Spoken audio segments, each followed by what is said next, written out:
नमस्कार आदाब दोस्तों, चलिए आज 11 दिसंबर शाम देश की ताजा बड़ी खबरें आपको लेकर हाजिर हैं। चलिए दोस्तों, सबसे पहले डालते हैं सर के ऊपर। हिमाचल प्रदेश में सुखविंदर सिंह सुक्खू ने ली मुख्यमंत्री पद की शपथ।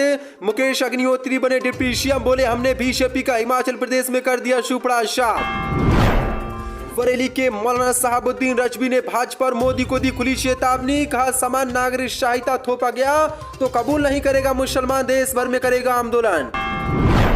बिहार में जेडीयू के राष्ट्रीय अध्यक्ष ललन सिंह का बड़ा बयान, कहा 2024 में बीजेपी मुक्त होगा भारत।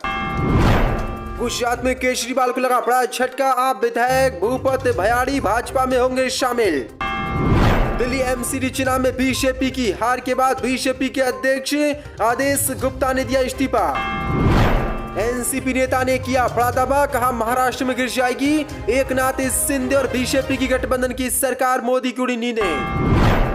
यूपी के शामली में किसानों की समस्याओं पर होगी बैठक, यूनियन ने मोदी और अमित शाह को दी बड़े आंदोलन की चेतावनी। 25 सालों तक भाजपा को देंगे वोट, स्कूली बच्चों को शपथ दिलाना पड़ा भारी, शिक्षक को कांग्रेस सरकार ने किया निलंबित। तो दोस्तों, सभी खबरों को एक एक कर विस्तार से आपको बताएंगे।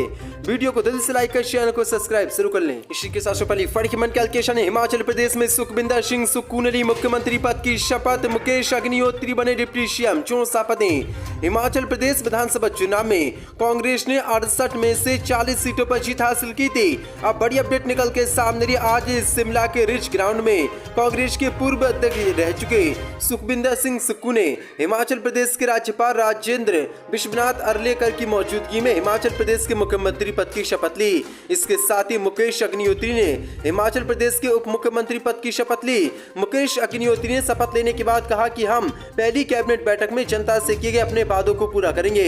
इसमें पुरानी पेंशन योजना भी शामिल है। उन्होंने कहा कि पहले लोग कहते थे कि कांग्रेस किसी भी राज्य में सत्ता में नहीं आएगी, लेकिन आज हमने बीजेपी के विजय रथ को रोक दिया है। शपथ ग्रहण समारोह में प्रियंका गांधी, कांग्रेस के अध्यक्ष मल्लिकार्जुन खड़गे, राहुल गांधी भी शामिल हुए। प्रियंका गांधी ने इस दौरान शपथ ग्रहण समारोह में कहा कि जितने भी जनता से हमने वादे किए हैं उनको जल्द से जल्द पूरा किया जाएगा। इसी के साथ पढ़ की मन कैलकुलेशन। बरेली के मौलाना साहबुद्दीन रजवी ने भाजपा को दी खुली चेतावनी, कहा समान नागरिक संहिता को कबूल नहीं करेगा मुसलमान, किसी कीमत पर देश में नहीं होने देंगे लागू। 64 पदें। देश में मुस्लिम विरोधी कानून समान नागरिक संहिता की खूब चर्चा हो रही है और कई राज्यों में इसको लागू करने को लेकर प्रस्ताव भी संसद में पेश हो चुका है। लेकिन अब बड़ी अपडेट निकल के सामने। बरेली के आला हजरत दरगाह से जुड़े संगठन ऑल इंडिया मुस्लिम जमात ने इस बिल का पुरजोर विरोध किया है। जमात के राष्ट्रीय अध्यक्ष मौलाना साहबुद्दीन रजवी ने बरेली में साफ तौर पर कहा कि समान नागरिक संहिता से सामाजिक ताना बाना बिखर जाएगा।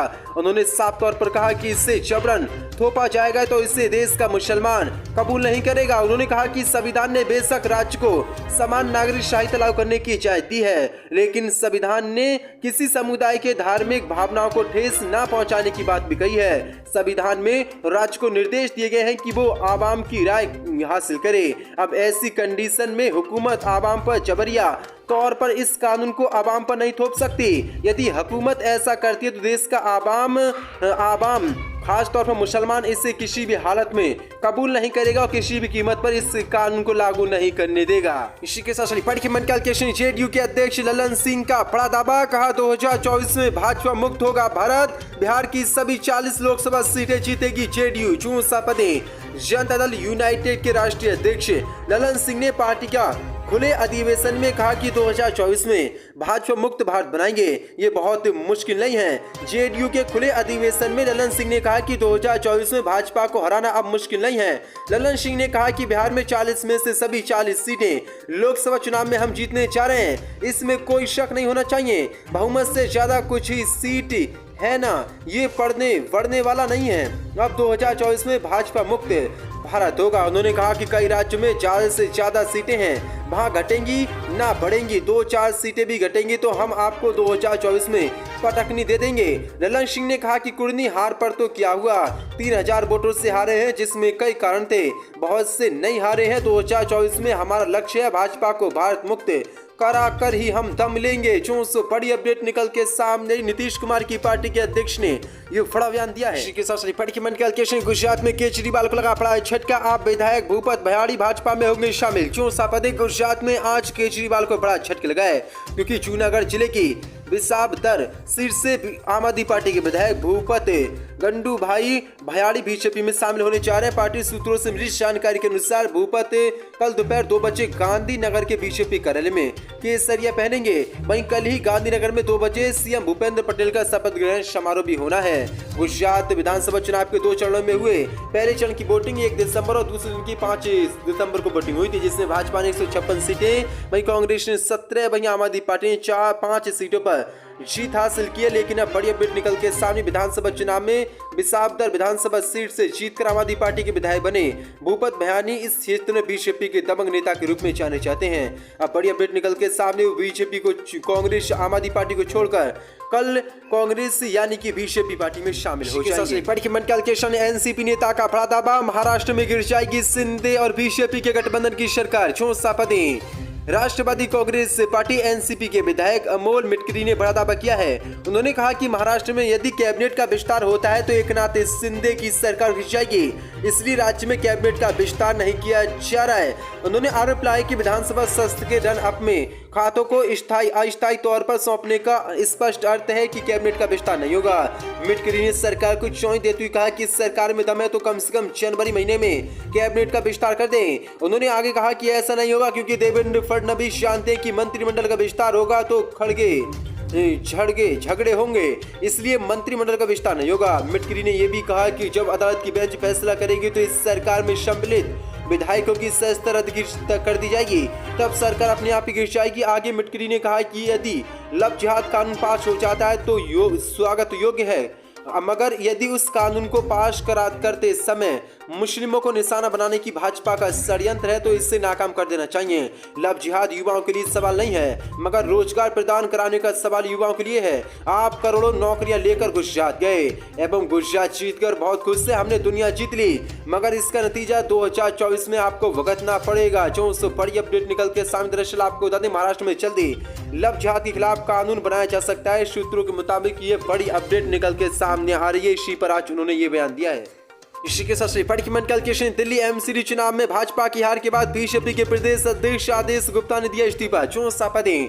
दिल्ली नगर निगम के चुनाव में बीजेपी की हार की जिम्मेदारी लेते हुए दिल्ली प्रदेश भाजपा अध्यक्ष आदेश गुप्ता ने अपने पद से इस्तीफा दे दिया है और प्रदेश उपाध्यक्ष वीरेंद्र सचदेवा को प्रदेश कार्यकारी अध्यक्ष नियुक्त किया गया है। बीजेपी के राष्ट्रीय महासचिव अरुण सिंह ने रविवार को यहां बताया कि गुप्ता के इस्तीफे को पार्टी प्रमुख जगत प्रकाश नड्डा ने स्वीकार कर लिया है और प्रदेश भाजपा उपाध्यक्ष वीरेंद्र सचदेवा को कार्यकारी प्रदेश अध्यक्ष नियुक्त किया गया है।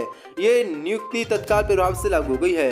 गत 4 दिसंबर को हुए दिल्ली नगर निगम की 250 सीटों पर हुए चुनाव में 15 साल से सत्तारूढ़ भाजपा 103 सीटों के साथ बहुमत से दूर रह गई, जबकि दिल्ली में सत्तारूढ़ आम आदमी पार्टी 135 से अधिक सीटें जीतने में कामयाब रही और बीजेपी का वहां पर सुपड़ा साफ हो गया। इसी के साथ बड़ी मन कैलकुलेशन, शामली में किसानों की समस्याओं पर होगी बैठक, यूनियन ने बड़े आंदोलन की दी चेतावनी, चौंसा पदें। किसान यूनियन के राष्ट्रीय अध्यक्ष सबित मलिक ने कहा कि सरकार ने किसानों से समेत अपने वादों को पूरा नहीं किया, तो इसलिए दिल्ली में संयुक्त किसान मोर्चा की बैठक है जिसमें आगामी आंदोलन पर विचार किया जाएगा। इसी उद्देश्य को लेकर उन्होंने क्षेत्र के किसानों की एक पंचायत बुलाई। सबित मलिक ने बताया कि सरकार ने किसानों के मुकदमे वापस लेने, किसानों को मुआवजा नहीं दिया गया, गन्ने का भुगतान समय पर नहीं हो रहा है और बिजली महंगी कर दी गई। आवारा पशुओं से किसानों की फसल बर्बाद हो गई है। तिलहन पशुओं के चारे से समृद्ध फसल किसान डर की वजह से उगा नहीं सकता तथा गन्ने की जो फसल यहाँ पर बोई जाती है उसका मिल मालिक के समय भुगतान नहीं करते। मिल मालिकों की मनमानी चल रही है। इन सब समस्याओं को लेकर क्षेत्रीय किसानों की बैठक बुलाई गई थी। बैठक के बाद दिल्ली में होने वाले संयुक्त किसान मोर्चा की बैठक में भाग लेने का फैसला हुआ है, जिसमें आगामी रणनीति पर विचार किया जाएगा। उधर गन्ना भुगतान न होने से पीड़ित किसान यूनियन के एक सदस्य राशि तारू ने जिला प्रशासन पर रोष प्रकट करते हुए कहा कि इस बार वह खुद में आग लगा लेंगे तथा आपके लपेटे में आग के लपेटे में जिलाधिकारी भी को भी ले लेंगे। बड़ी अपडेट के साथ पढ़ मन कैलकुलेशन, 25 सालों तक भाजपा को वोट देंगे, स्कूली बच्चों को शपथ दिलाने वाला शिक्षक निलंबित, 24 पदें। राजस्थान के झालावाड़ जिले के महाराजपुरा में बीजेपी की जन आक्रोश रैली विवादों में गिर गई है। रिपोर्ट के मुताबिक विगत शनिवार को गांव के एक सरकारी स्कूल में भाजपा नेताओं ने रैली का आयोजन कर सभा की और सभा की और कार्यकर्ताओं समर्थकों ने स्कूली बच्चों को अगले 25 वर्षों तक भाजपा को वोट देने की शपथ दिलाई। वहीं स्कूल में हुई सियासी सभा के बाद सरकारी महकमे में हड़कंप मच गया। मामला तूल पकड़ने के बाद राजकीय अशोक गहलोत सरकार ने देर रात स्कूल के हेडमास्टर सीताराम मीणा को निलंबित करने का आदेश दिया है। रिपोर्ट के मुताबिक जिले के महोरा मनोहर थाना विधानसभा क्षेत्र के एक सरकारी स्कूल में भाजपा नेताओं ने परीक्षा के दौरान सियासी सभा की और कांग्रेस सरकार पर जमकर निशाना साधा।